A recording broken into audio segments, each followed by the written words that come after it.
Okay. Are we live? Welcome to Community Cuts, live from Brooklyn, New York. NYC is in the house.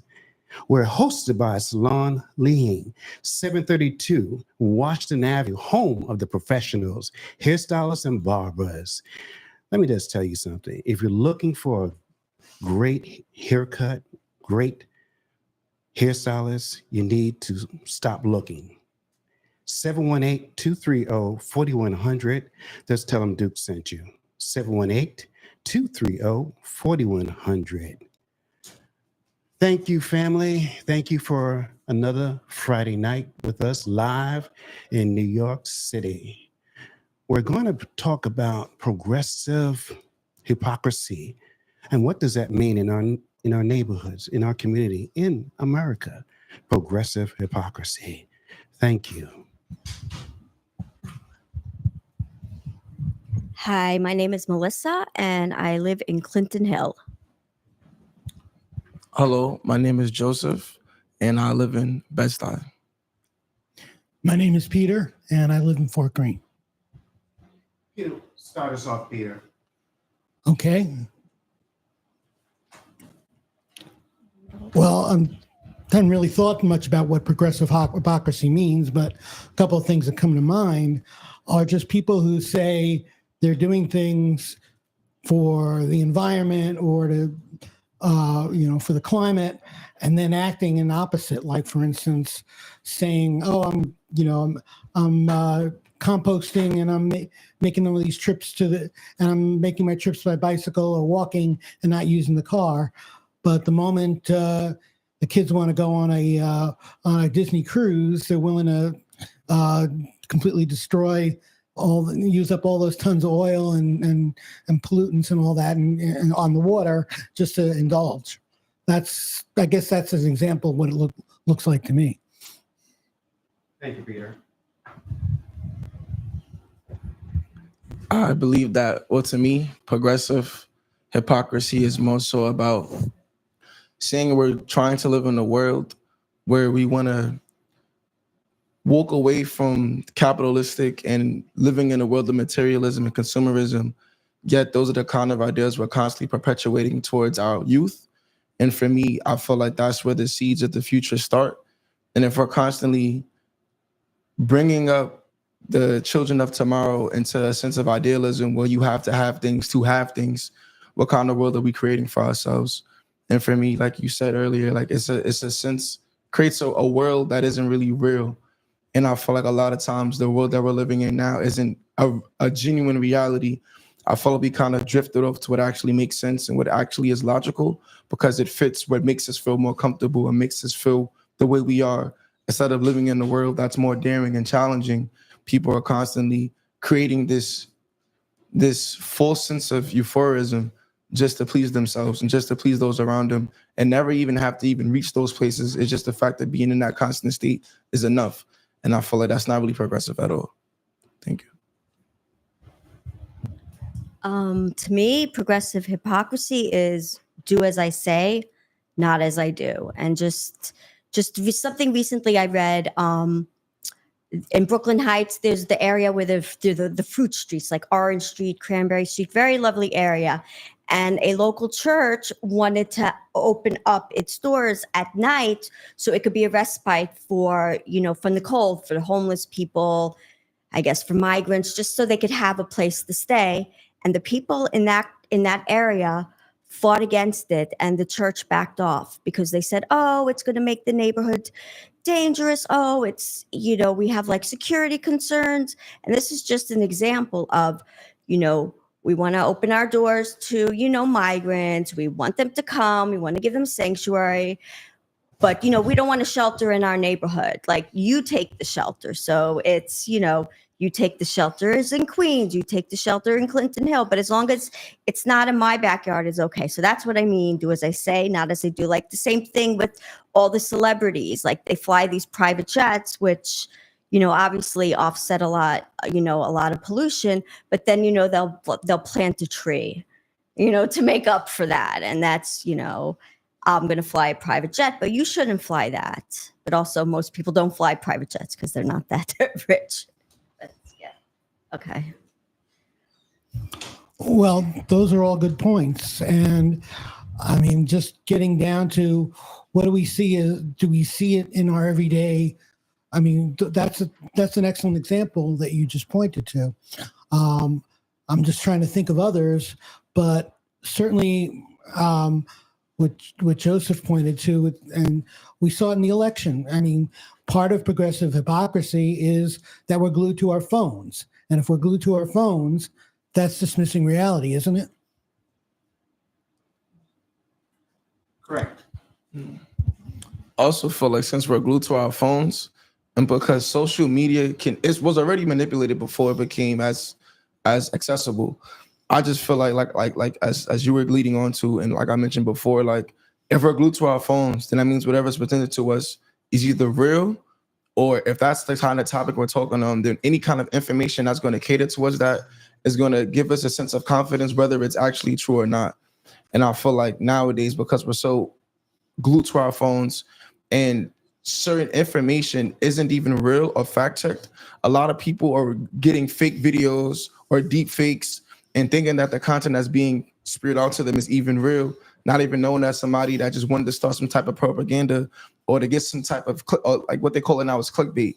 People are creating articles, creating headlines just to get a kind of conversation stirring, just for controversy, or people are running specific types of pages with like a lot of social influence or power just to cater towards an audience, not even for actual opinion, but for whatever opinion is going to make it get the most clicks or get the most views, or what story is going to break, not even realizing the kind of damage that is impacting our societies in today's age. Well, you're bringing up something that I think it also comes down to the election, doesn't it?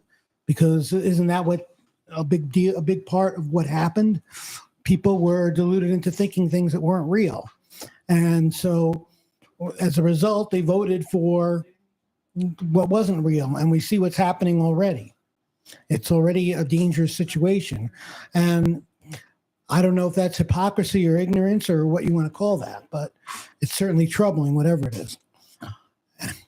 How it, keep trying to tie back to how it applies directly to this area, to Prospect Heights, to Fort Greene, to Clinton Hill. Just looking for, I guess, examples of that. And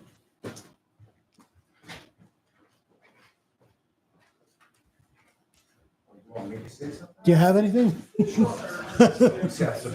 Okay. We're talking about that, but we're not looking at the bigger picture. All these things that happen are gonna happen. He talked about, cell phones and all that stuff like that. People live off that stuff. Our children live off of it. We tell them something, they have the answer because they can go right to their phone. But as a result of everything else, we could be promised a whole lot of stuff with the election and all that stuff like that. But at the end of the day, how does it affect you? You put your vote in, you feel good about what you voted for, you feel good about what they said and everything like that. But at the end of the day, it's for them. It's not for us, because we still have to live in this world. We still have to do what we have to do on a regular basis. And like this gentleman said, cell phones tell you everything. You can believe it or not, and that's what our kids and everybody like that go off. When you're talking about neighborhoods and stuff like that, a lot of people are being pushed out of their habitat. We've been here, we live here, and there's new people coming here, and they're being sold something that they don't even know about. But I don't let that bother me. It's just like, that's the way of the world right now. And it just it doesn't bother me. Because I know as a fact that the way things go in the world, you got to get yourself in position no matter how it ends up. And that's the main ingredient for everything. We can be promised anything. I'm not rich. Nobody's rich. You don't know where to park your car. You park it in the wrong space, you get a ticket. You know what I mean? So that's the world we live in. So you have to learn how to live in the world that we're living in. Although we're promised about a whole lot of things. And I heard what you said. And I understand what you're saying. I understand what everybody's saying here. And it's like, there's people here that are unidentified. And I've heard of things where people were harassed by people that's not identified. All those things mean something. But what does it do? Make you be aware of your surroundings and the people you deal with. You're going to automatically know that. You're going to feel that. We're in a different, I don't know where you're from. I'm from here, right around the corner. I don't know where you're from. What's your name? Melissa. Hi, Melissa. But listen, I don't know. There's a lot of different people here that we're living around. We don't know where they come from, but some of them act like we don't belong here. You know what I mean? But we come from here. I'm not being biased or nothing. Please don't think that. It's just coming back here from living in Maryland and seeing the whole different environment change and everything like that. Every little thing you do is a problem. With the presidency stuff, all I see is separation. See? Separation. You vote for this one, you vote for that. It's all separation. But by the time it affects us, we're paying more for gas, we're paying more for food, we're paying this and that. So I'm sorry, I just don't want to keep going with that. But Bring it back to our communities now. yeah, let's bring it back to the community. But when you're talking about the community, everything's changed. I want to live where I come from, but they got all these different things around here. You know what I mean? And it's like, you can't afford it. See you. Well, Thank you, y'all. You're touching on something. It sounds to me like you're feeling, I lived here, I come back, and people don't want me to be back here anymore. And I understand, and you have a right to be angry about that. There's no question that, and I'm honestly, I mean, I've been here 13 years. I've been in Brooklyn or Manhattan 38 years, and I still feel guilty about that. I feel like, all right, fine. I'm white, I'm middle class. Am I pushing people out? I don't think I'm directly doing it, but I probably am doing it indirectly. Yes, I understand what you're saying. And that's just the way it is, So you got the money, you can live here. It's not your fault. It's the mayor's fault. It's the Brooklyn borough people that let them build these buildings and sell them different ideas about Brooklyn, because Brooklyn is the new Manhattan. Right. So, and you have to have money to live here. Thank God that I live in a house that my family owned. So that's why I'm here. If not, I probably, who knows? I couldn't afford to do it now. Right. I also do want to add, that's why I feel like, I'm sorry, your name is, sir? Excuse me, your name? Oh, your name my again? name's Thomas. Thomas? All right, like Thomas was saying, one thing I wanted to get back into, you were literally saying, like, for me growing up, I'm 27 years old. I kind of got caught in like the gist of like, I know I couldn't get caught doing something anywhere in my neighborhood because they're going to tell my mother, or they're going to tell my grandparents, or they're going to tell my auntie, and they're going to find out. I thought the problem is now we don't have that sense of relation anymore and that sense of community to where we can actually unite, talk about issues beyond just inside of our houses or even on our stoops or inside of a town hall. I thought the issue is now is that a lot of the fights that we're having need to be taken into deeper perspectives. It's not just about casting a vote. The election went how it went. What are we going to do now? How are we going to protect our smaller businesses inside of these communities? How are we going to support these businesses inside of these communities? Who's going to help with kind of funding? How are we going to keep these non-for-profits afloat, or keep these small businesses in certain areas afloat? Or looking at Tompkins, certain businesses are moving into certain different areas and different districts. I live in South Jamaica. I'm from South Jamaica, Queens. Looking at the Avenue, seeing the Coliseum is damn near gone. Looking at Panda Express, or Starbucks, or Chipotle, or looking at certain things that were never there, the bus terminals being sold. Imagine what kind of businesses are going to be there. Looking at the things that are being built in places that I considered a part of my childhood, whether they would seem negative or not. For me, it's still a part of who I am. And I feel like it's important to play a role into what's being built on these places, and to understand who is, whether they're moving in or not, you still got to hold everybody accountable. It doesn't matter. It's like somebody coming into your hood. Who's in my hood? You got to make sure you're aware of that, but you can't even stand on something like that because you don't even know what lives next door to you because of something you've been beefing about for the last 10 years.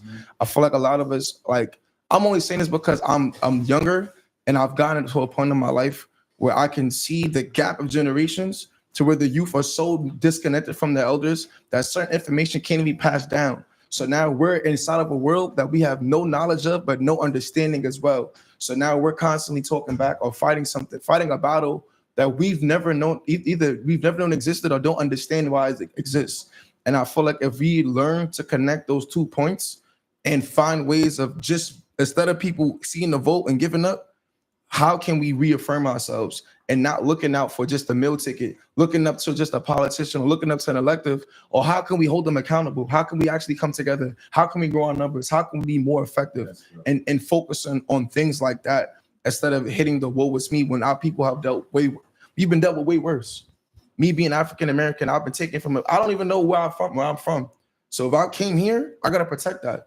I gotta stand on that and represent that to in any way that I can. And I feel like for us now more than ever, this is where we need to unite and reaffirm ourselves. You're definitely right. You're definitely right, bro. I think part of the problem is who runs for the city council and the low voter turnout. For example, Crystal Hudson is the council member of my district, and a lot of like what she focuses on, like she focuses on the elderly. I mean, she focuses on good things, but then like she puts her energy in making sure that trans people in prison get the materials that they need so they could live their most authentic self, like the fake breasts and stuff. When, okay, you're not representing Rikers, you're representing this area. And we have a lot of problems: the trash, the increase in crime, the migrant shelter, which like people have been complaining about, the closed streets, which, I don't have a car, so for me, it's not an issue, but I understand that it's an issue because it blocks off parking, it redirects traffic, and it just creates like chaos. So I think, when you nominate someone whose platform is so entwined with identity politics, where, people in the neighborhood, like they just want to live the best lives that they can. They want to live a safe life. They want to live in a clean neighborhood. They want to be able to make sure that the parks are clean, the parks are safe. And a lot of these politicians, they have these other illusions because of the low voter turnout, and a lot of like the younger people who are more, I guess, progressive, where, with the pronouns and with the political identity, that we've kind of strayed away from having people who represent the neighborhood, the life in the neighborhood. So, that's what I wanted to say. Do you have anything, Joseph? I mean, you still want to stay on this? What about your neighborhoods too? I mean, for me, growing up in South Jamaica, Queens, I do love Bed-Stuy. I feel like for me, like, it allowed me to connect to a lot of different creatives. And it also, because living in Queens, like, it's based on like, when you're in this area, that's where you are. That's where you reside. Most of where Brooklyn is, like, it's a lot more close-knit. And for me, especially at this time in my life, it allowed me to flourish a lot more and to keep myself a lot more aware of my surroundings, and especially living there in terms of my adulthood, it also taught me the transitioning of my significance and the role that I play wherever I dwell.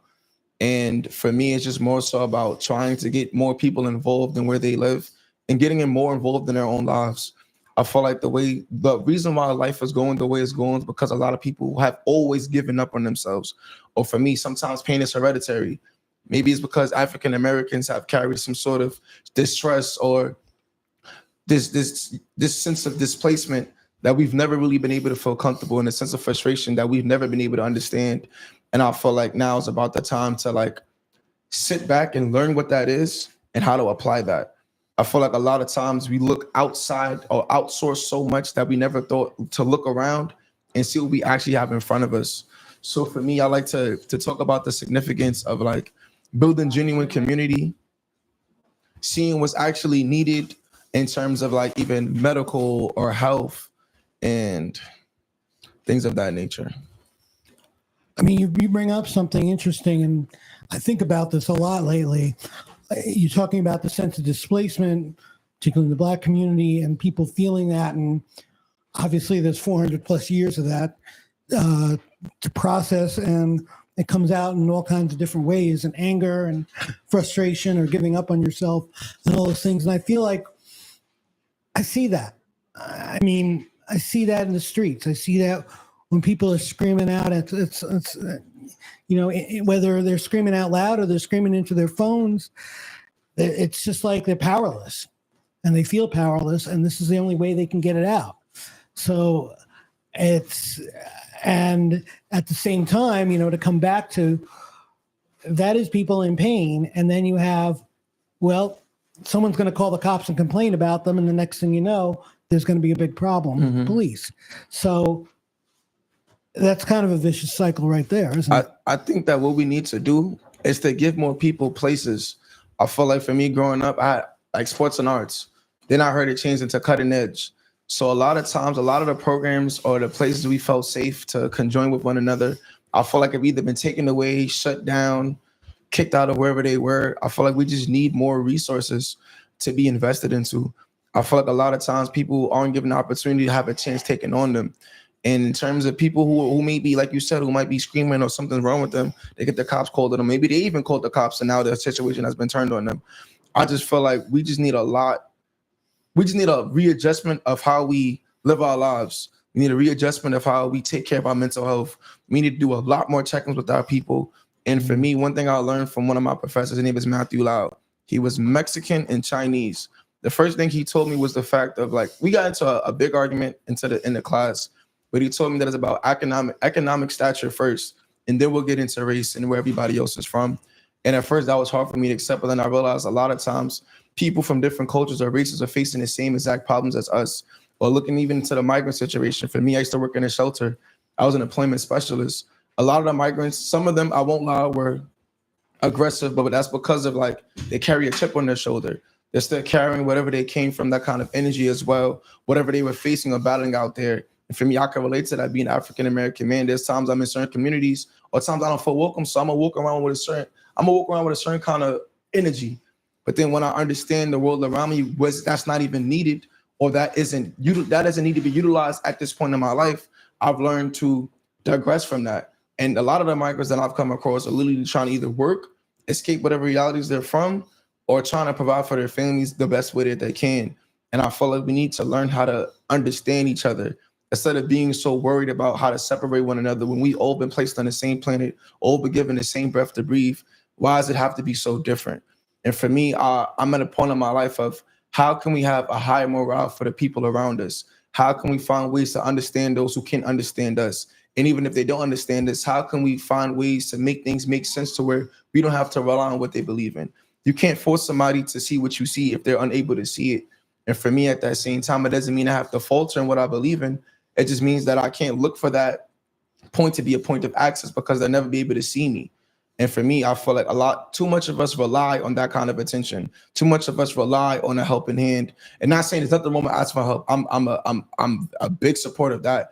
It's just more so, where do we take those those questions to? Where do we take that adjustment to? Where do we learn to sway away from those resources that aren't even providing for us?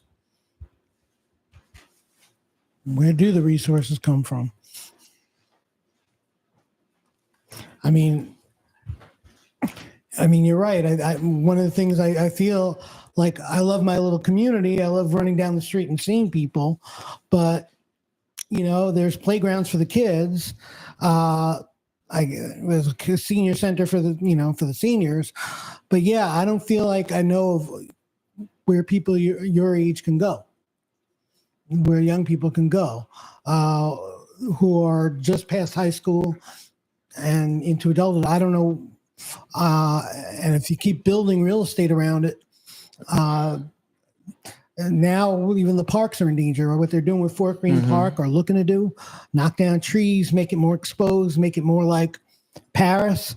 That's just taking a community that lives right there and making them, I think, feel unwelcome. And so there's a lot going on.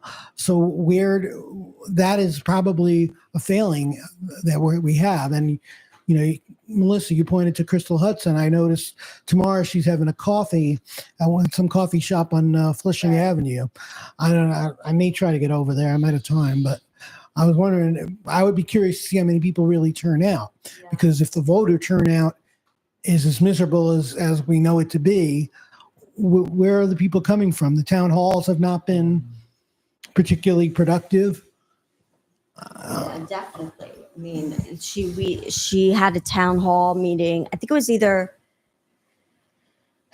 June or July, August, like around that time, because of things were like kind of coming to a head in the neighborhood. And we're like, we need help. It's, to have 3,800 people in like a 1-block area is just not sustainable. Like, it's just not sustainable for them.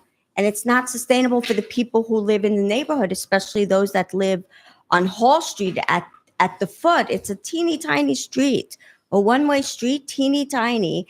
And you have that foot traffic. Then you have the people who live there, the noise, the garbage. I mean, a lot of people are, have like picked up and gone. One family sold their house and left, and they took a loss, but they just couldn't. And it was a crowded town hall meeting and nothing, comes of it. So this is like an example of like the progressivism. You have like a neighborhood that they want to be sympathetic, but at the same time, it's like, we need help, because now, their quality of life is being affected, like with the noise, the trash. We can't sit out, outside on our stoop. And so her answers were never to her constituents, her voters. Her answers were always, I'm not going to decrease the shelter size. I'm not for that. I'm going to look for more culturally appropriate food, like all these things that are,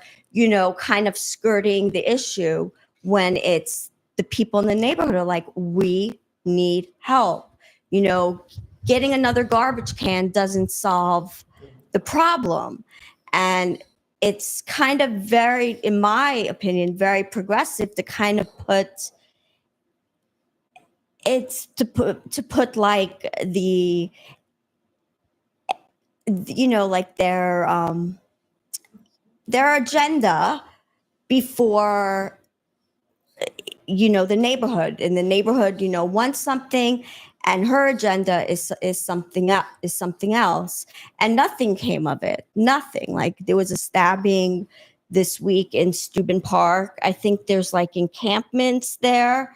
The park on Hall Street, the Washington Hall Park, basically no parent takes their kids anymore, because it's just, there's a lot of like adult men. It's like, and so I think they basically kind of gave up on that park. So like, where, are they going to come out and vote? And these are the very people that probably voted for Crystal, or the type of people that would vote for Crystal Hudson, very liberal, very, very progressive, like very, like the coastal elites, New York and California. And then you have the kind of rest of the country, where, she'll get, if there's low voter turnout and she runs again, she can win, because if everyone else gets low votes and she gets the most votes, she'll win. But if anything, this election taught me the vote is important, especially at the local level, because these are the people that they're the ones we hire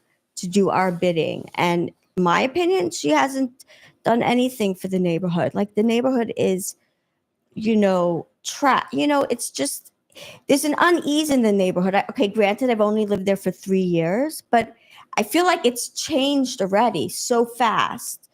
And, she hasn't listened to anyone.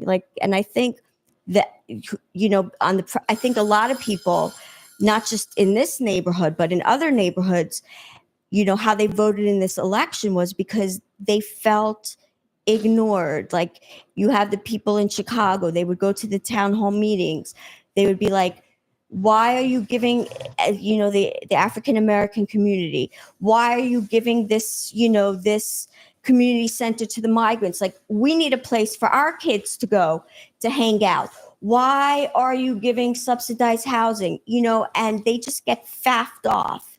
They just get like, whatever. And this is not what the people want. Yet the mayor is so intent on disregarding what his constituents want that a lot of people in Chicago, and you see it all over the country, they voted for President Trump. Why? Because he listened to what the people had to say. He listened to, the price of eggs have gone up, the price of this, the price of that, our communities. He listened. He attacked it head on. He wasn't talking in flowers like, his opponent. He gave a very dark view, right, of what the state of this country is. And some people may say, oh, that's not optimistic, but it's realistic in the sense that you see people suffering all over. Like, I feel like this is the first election I voted in where I really felt like my vote really can make a difference. And I've never felt like if one person wins, I feel it's not going to be good. Like, this is the first time. Every other time was like, okay, I might vote for that person, but if the other person wins, the country will go on. Like, I've never seen this country in such bad shape. The divisions, the political divisions. Then you have the divisions within the political parties. You have you have the Democrats, the old school Democrats, and you have the progressives, and they don't mesh together. But unfortunately, all of Hollywood and people who, we listen to are part of that group. And then you have, the Republicans, and you have the traditional Republicans, and you have the new Republicans, which are kind of like the old Democrats, more for the working class men. And then you have, these outliers like Kennedy and Jill Stein and, Mickey Mouse or whatever. So I really, I really feel like, everyone was looking for a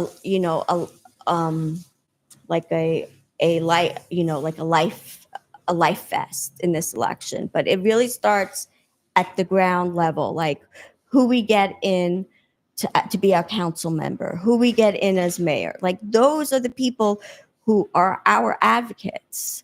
I mean, definitely I'm more aware of that now. Mm. And, I hope, there'll be other people running against Ms. Hudson who will have, different views and have different ideas on how the neighborhood, not transgender people in Rikers, people living in our neighborhoods, how they can help improve everyone's life, everyone's lot, make it a nice place for everyone to live.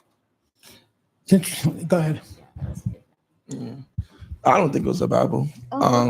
I think it's important to see how everyone thinks. Only thing I would say for me in terms of this election, the way it made me feel as a Black man is or even thinking about Black women in terms of how they would have felt in terms of leading up to election, or thinking about now who's going to retake his presidency again, how he made America feel, or certain tactics that he does have. For me, it's just more so about like I said, looking at how the world actually is. Trump was very upfront about how he sees things, whether he'll be able to do it or he's not. He's going to say what he's going to say. And I feel like a lot of times, even with the Democratic Party, the problem with them is like you said, they're fighting against each other. And even when Bernie himself ran, like not really being a Democrat, but a Democratic socialist, and I feel like that party itself is lost in the source. It needs to find a way of, I don't really care about what side you're on. It is what it is. The world is going to go as it's going to go. But in terms of that side of the world, it's just more so about what values they stood for. I feel like don't really exist anymore. I feel like I'm not as educated as anybody, may not be as knowledgeable as you in terms of like the nitty gritty politics, but just seeing how the world has changed and shifted, like being just kind and thinking that because this side appears more logical, like that's not enough to win. And that's not enough to win the hearts of the people in this country. Like you said, right now, we are very much divided. I feel like, for me, this is not to say we're in the 60s, but for me, economically and information-wise, that's what I feel like I'm living in. I feel like I'm living in a world where whatever used to be a right for you is gone. Looking at the Wade, Roe versus Wade being erased, to me was like, wow, like if that could be gone, then what can be taken off the table? Or looking at Florida, how African-American studies no longer needs to be taught, how slavery no longer needs to be taught. For me, and this is before even looking beyond the election, it's just more about the world we're living in, that if you're not present in terms of your local officials or looking at your local Senate, you're not going to really have a voice at all. So for me, I've always, especially when I was involved in politics, I worked for New York Communities for Change. That's when I learned how your communities are literally affected, because these officials move up the ladder. So if you don't get to get your hands or your words out or your placement out or your votes out at the local level, you're pretty much like going to be in distrust for a period of time, depending on how long they hold that seat or whether they maneuver from. And that's why, for me, I've learned to be quiet and to listen. I've learned to be in many rooms. I've learned that these are my beliefs, these are my rights. I'm going to be activist in whatever way that I can, but I can't fight for a war. I don't even know that's coming, or I can't fight for something if I'm not inside of the room. Sometimes you got to deal with somebody who doesn't have the same views as you. Sometimes you got to deal with somebody who may see you as just a black man or whatever they want to call me, or just another individual, a crook, or whatever they think for me to be as. Sometimes I have to sit inside those rooms, because if I can't learn how the other person in front of me thinks, I'll never learn how to change the world around me, because I'll be so focused on trying to prove them wrong or try to prove them right that I'll never be able to understand that that's just who they are, or that's just how the world views certain things. And sometimes you have to accept that, because sometimes you have to understand that the world is not completely in control.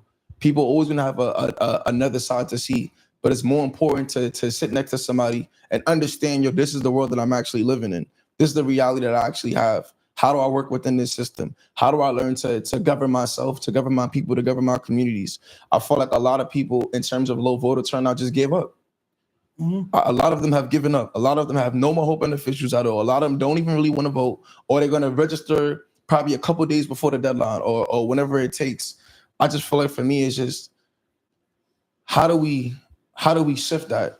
And how do we bring people inside of a room without having to tear it down?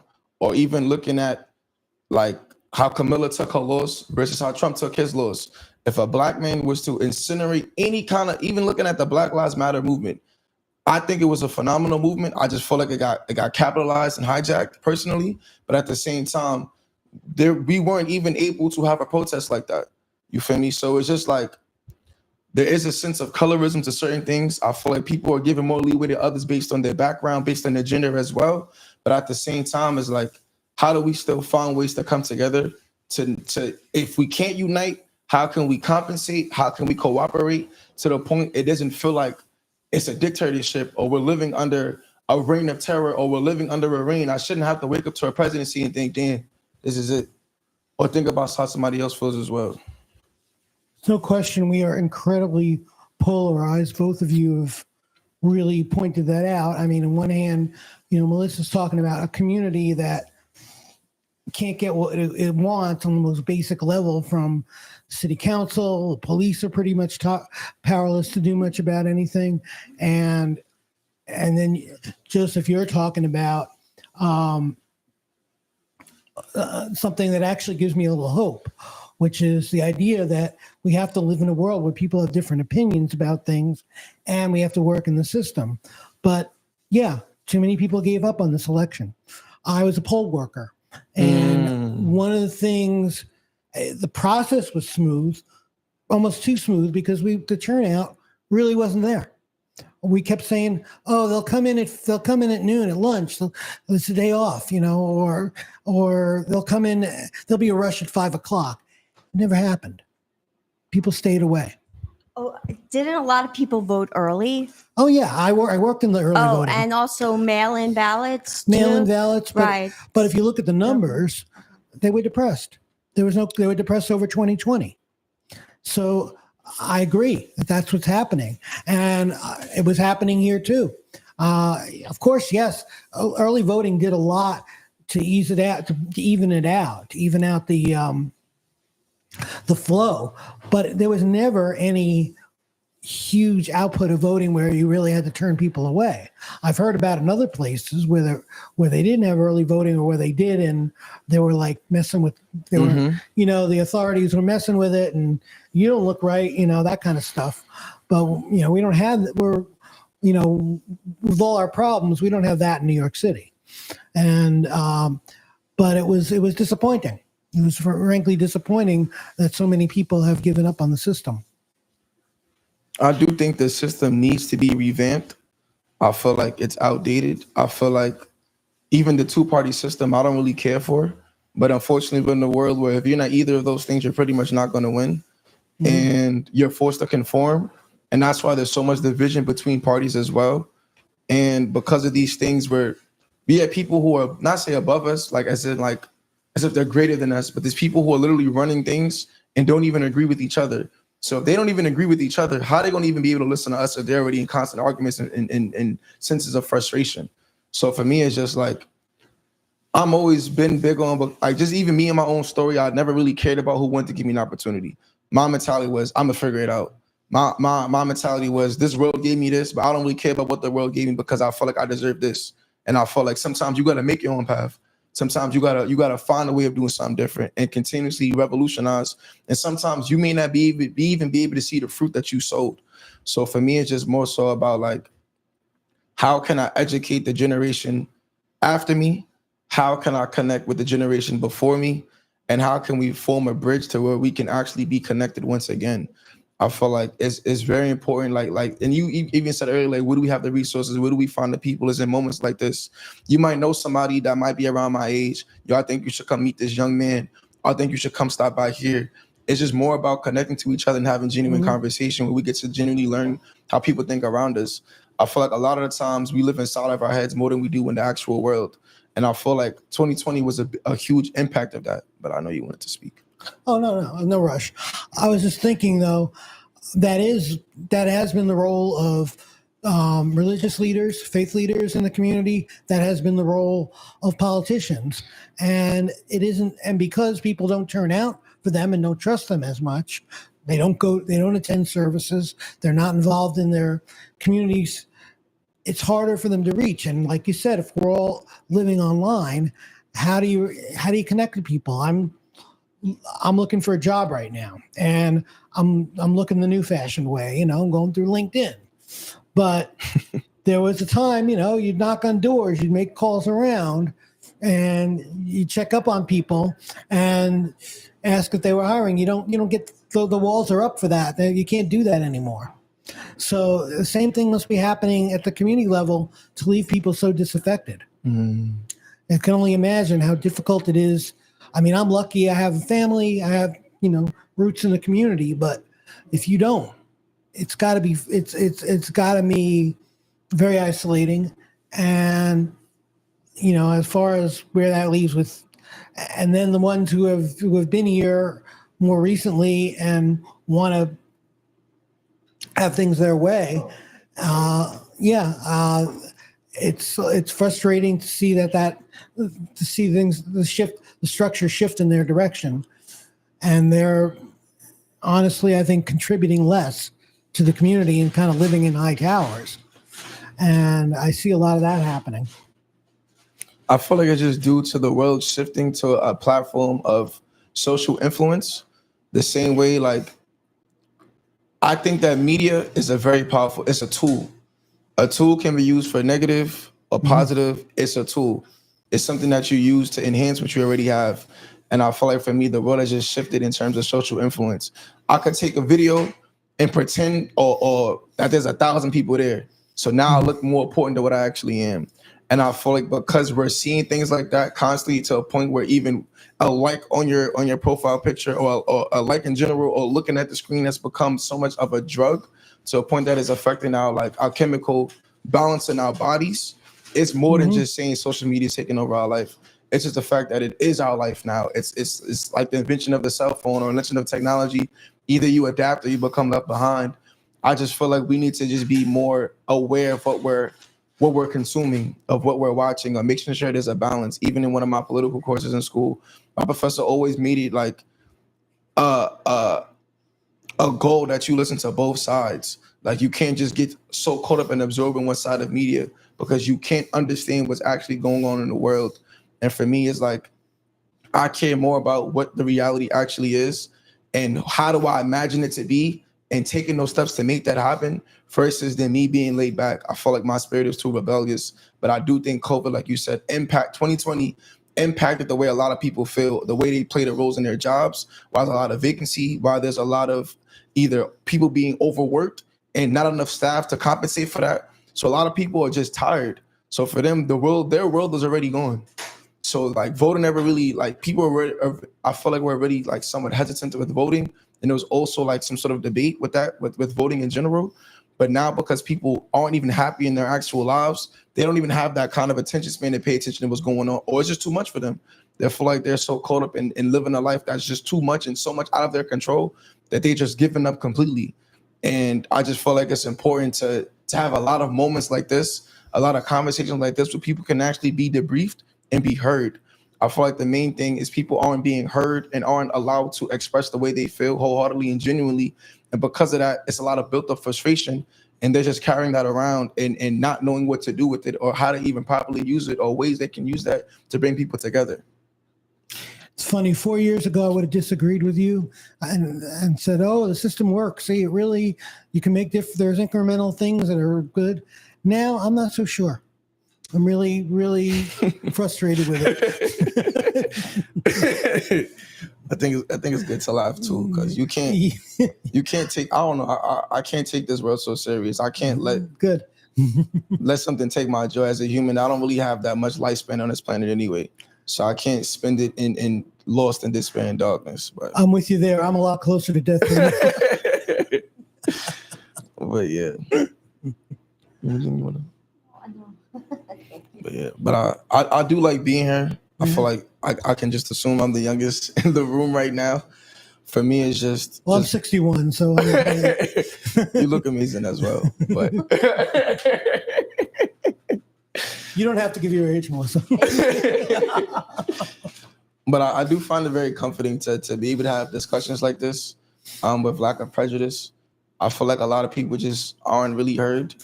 And for me, it's just about like just listening, you know. Well, that is where we failed. I mean, you know, you know, a lot of I have friends who go back way, you know, I went to college with. I know they voted for Trump, and others were like putting on their social media, if you voted for Trump, unfriend me, you know, that kind of stuff. And I spent a couple of days being angry about it. And, but ultimately I just came to, I'm accepting this and I'm not going to, like you, Melissa, you made some points about that, why people voted the way they voted. And it's legitimate. You can't knock it down. You can't say that's not legitimate. Only my point of view matters. No, that's true because you like see, I don't know if you The View, all those women on the show The View. Too well. Right. I know.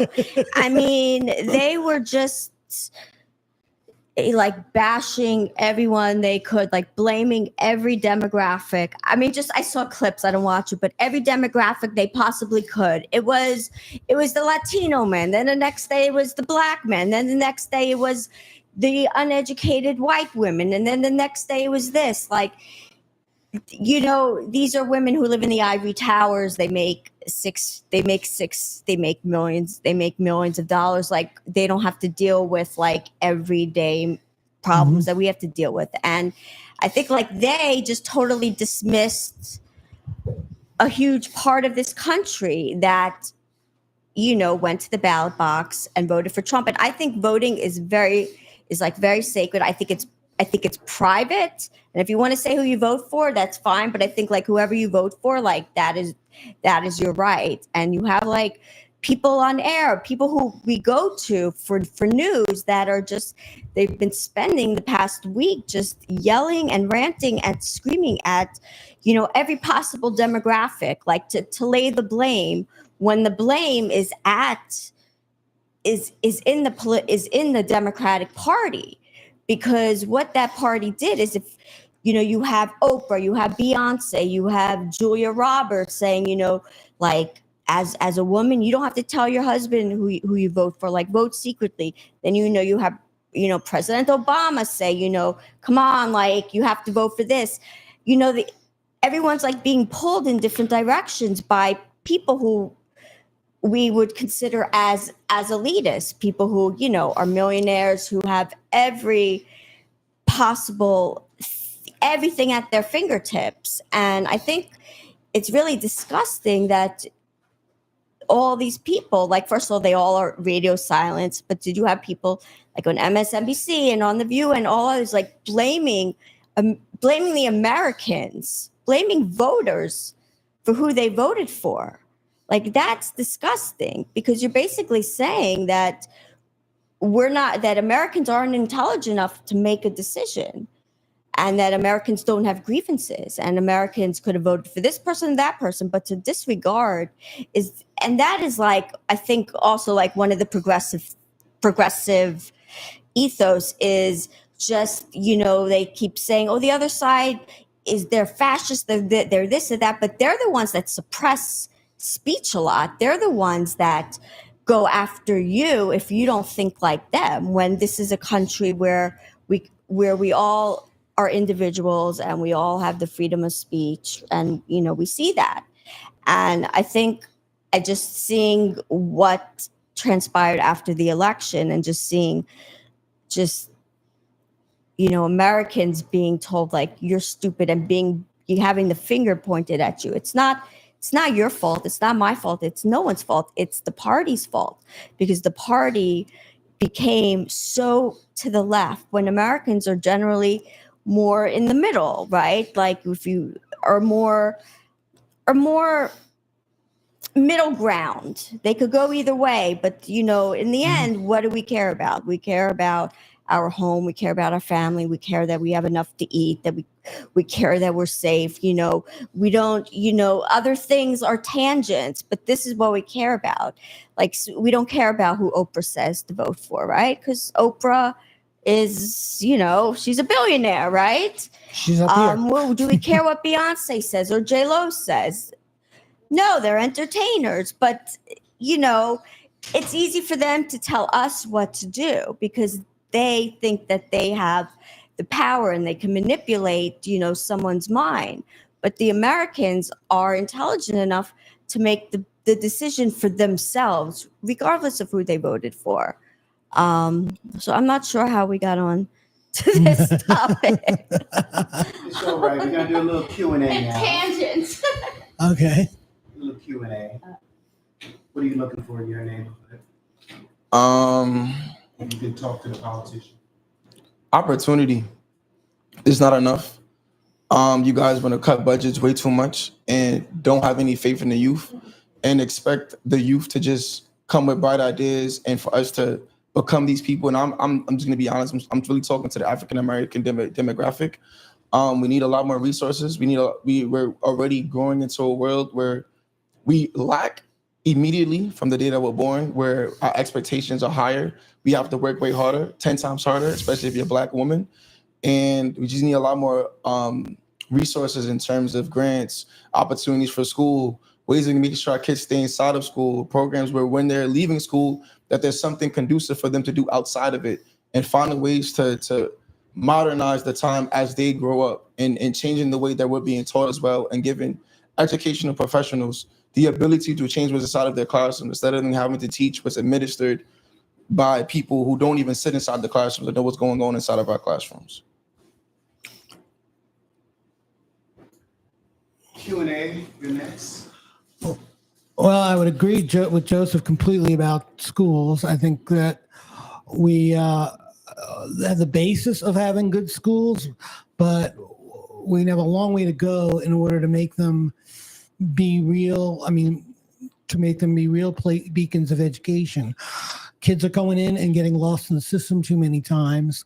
And this story has been in play for 60, 70 years, and it seems to have no end. The Department of Education seems to be an endless cesspool of just waste and mismanagement and nothing sticking. And I don't think our local politicians really have a sense of what to do or how to do it. They have control. They are on committees, but I don't know what they actually are able to do or how they're able to formulate policy to change that. So that would be one thing. Then the more basic stuff. I mean, honestly, when I was a kid, they enforced pooper scooper laws, and now I'm stepping in dog poop everywhere I go, and I feel like that's the kind of quality of life. So, that really irritates me that people are allowed to behave as if they have no consideration for their neighbors, and that there's no consequence for it. Certainly I want the police to be more alert. I like when I look in on a cop car, I'd like to not see them on their phones. Those are the kind of things I'd like to see more of in the community. In general, I don't complain about a lot. I think I feel like we're generally a happier bunch of people. There's certainly things you see that are disturbing on the street, but I don't feel a particular sense of danger or dread or anything like that. I'm happy to go about my surroundings. I'm comfortable with my neighbors and the people I'm with, but I think everyone deserves that kind of quality of life. Thank you. And Melissa. I don't want to be on the camera.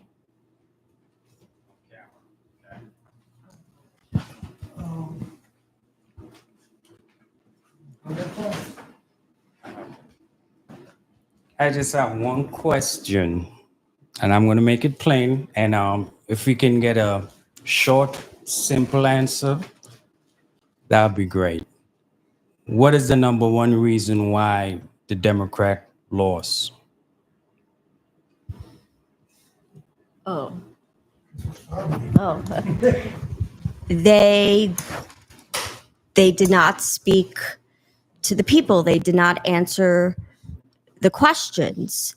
So when you want to hear like how are you going to improve the economy, Vice President Harris would talk about how, she had a front yard and her mom worked hard and got a house. Like, okay, that's good. That's, the American dream, but did not talk about how can I make it better, or with the problem with immigration.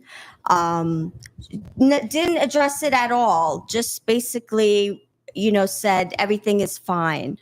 So I think that's basically it. Just not answering voter questions and just having a lot of celebrity concerts. I felt like she didn't answer any questions. Like, how are you going to improve? She blamed everyone else, but give an answer, and she just deflected a lot. And so I felt like they lost because they had a flimsy argument. It was like, we're just going to go after Trump, and if we keep attacking him, then that'll be the reason why we'll get the votes, not based on anything, in particular. That's what I think. I think it's a combination of people gave up. I also feel like America wasn't ready for a black woman to be president, because obviously you can see how it turned out. You can see when Obama ran, how heavily he was supported by the minority community. And with Obama, I felt like, just me saying, I can't speak for everybody else, I felt like we let her down. And also look up at who she's going against. I don't think, personally, Trump doesn't really fight fair. Trump doesn't have to be articulate. Trump doesn't have to hold back what he says. Trump doesn't have to be logical. Trump can say whatever he wants to say because he's Trump. He's going to do it. And he's done it. And he has. And I feel like the Democratic Party didn't learn from him and how he runs and campaigns from when Bernie Sanders himself lost to Trump. And I feel like that's where the main issue was. And not saying you can't fight fire with fire, but you have to be able to match up to that type of intensity to a man who's a white man in America who could pretty much do what he wants and has been doing what he wants. So for me, that's why I think they lost. Okay, I'm going to agree with those 2 points. One is that the messaging from Kamala Harris was poor. Second part, as Joseph said, is we did not support and we're not ready for a black woman to be president.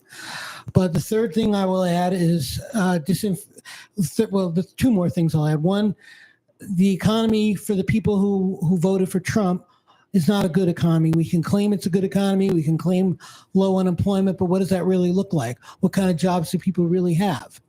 What are people really experiencing? Like you said, at the gas pump and at the grocery store and with their housing situations, that's what they're reacting to. The fourth part of that would be misinformation. I think a lot of misinformation came out of Trump and out of the right wing. I think that more people are watching Fox News and are paying attention to legitimate sources of information. I also think the Democratic Party doesn't have similar types of apparatus and is just depending on third-party media for that. And it failed to get the message through for them. Instead, they were all aflutter with Trump and whatever he pronounced. So he just dominated. Those are my thoughts on it. I just say, Yeah. I think America is ready for a woman of color to be president. I think it's just, she was not the right person. Like she did not give any answers to anything. Can you please tell me why in Springfield, Ohio, there's 20,000 Haitians, like that the government just, flew in there, like just never answered the question, like the border secure. Why has there been 10 million people coming in since starting from 2020? Like she never gave an answer. And I think like you're underestimating like a lot of like the African American vote. A lot of them, they voted for Biden. They voted for Biden and they voted for Kamala Harris as the VP in 2020. But if you look at the numbers, she lost, so she did not gain any votes. She lost votes and he gained. Why is that? I think like the African American community is intelligent enough to make a decision. I don't think they voted based on color, and I don't think you should vote like for someone just so they could be the first. Like you need to vote for someone that is the right person, and she just did not give, I think, a lot of people any meat on the bone. It was just a lot of emptiness. And I think if she would have had less celebrities, more town halls, I think if she would have done the Rogan podcast, which really that Trump did, that Senator Vance did, that would have opened up a whole audience of like a demographic that that decide based on podcasts, decide based on interviews. I think like that also would have humanized her, but I think she cannot go off script for 3 hours and shoot the breeze, and that was a problem. So she did this other podcast, which is like this like provocative, call me daddy, call me sexy or something, which, reaches the same demographic that would have voted for her anyway. Like she didn't try to reach out to new demographics. And that's just my opinion. I would love for one day to be a woman president. You have a lot of countries that have female presidents. One day it'll happen. It has to be the right person. I just wanted to comment. I'm one of those people you were speaking of who gave up. I just didn't feel like I could support either party. For me, it wasn't the candidates, it's the party. And while we're talking about communities, for me, foreign policy was a huge issue. And I didn't want to support a party that is committing genocide in Palestine.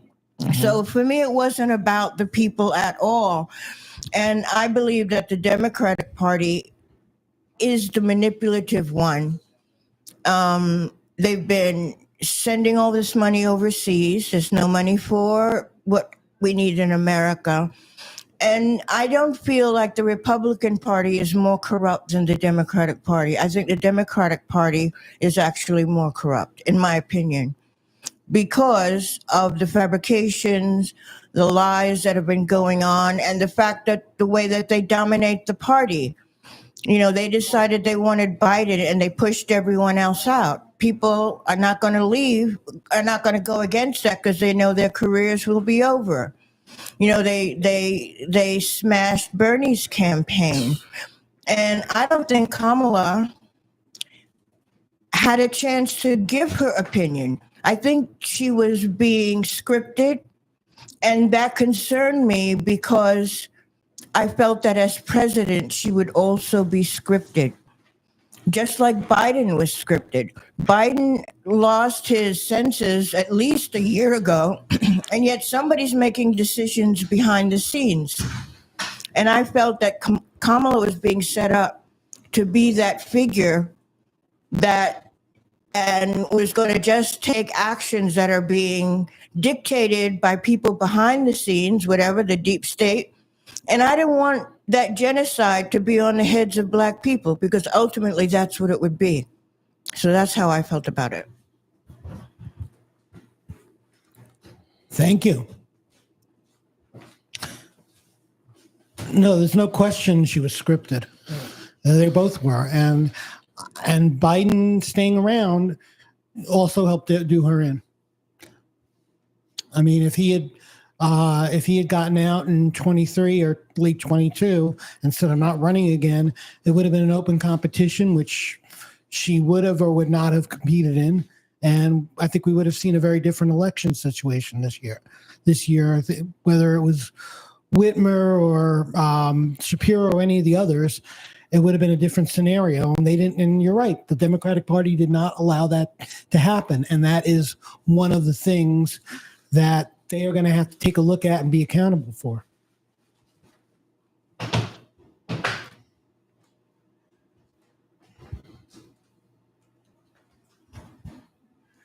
Well, thank you for another great night. Community Cuts Friday Night Live at Salon Leahing. We are here. Thank you, family, for coming here and participating in the mind, thinkers. I appreciate Fort Greene for being here. Appreciate Clinton Hill for being here. Appreciate Queens for being here. And Prospect Heights is where I'm a part of Prospect Heights as well. So I appreciate Prospect Heights for being here as well. So we thank you. We bless you guys. We thank you for being a part of this podcast. And let's continue to fight, continue to move forward. And that's what we're going to be doing. Continue to move forward, giving our ideas, giving and sharing our ideas with our community, because it's not about us. It's not being all up in our heads. It's about our community, and each one is connected to each other. So God bless you. Good night. Thank you all for being a part of Community Cuts. Good night, guys.